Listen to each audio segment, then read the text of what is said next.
KAT Entertainment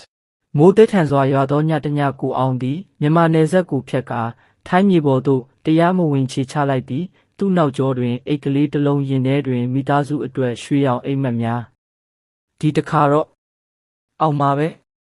ထိုင်းစစ်တပ်ကားများဖျက်မောင်းတန်နှင့်အတူသူ၏နှလုံးခုန်တန်ကိုနားထောင်ရင်းခြုံပုတ်ထဲတွင်ပုန်းနေရသည်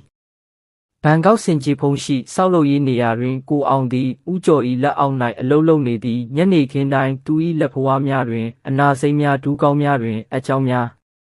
ဒီလကုန်ရင်လစာအပြည့်ပေးမယ်လို့ပြောခဲ့တာပဲမင်းတို့တရားမဝင်တွေကိုဘယ်ဥပဒေနဲ့အာမခံပါလဲဦးကျော်၏ပြုံးနေသောမျက်နှာတွင်လှည့်စားမှု၏အရေးများ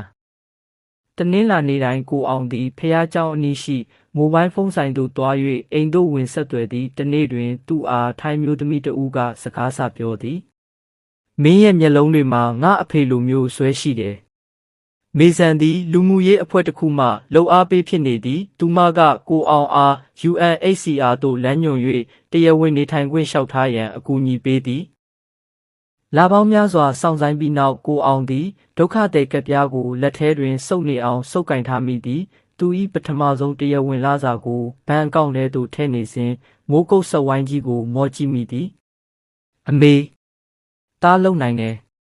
ဖုန်းဖြစ်ဆက်သွယ်၍မြန်မာပြည်မှမိသားစုအားပြောလိုက်သောစကားလုံးများတွင်နှစ်နှစ်ကြာအောင်ချိုးနှိမ်ခံထားရသောမျက်ရည်များနှင့်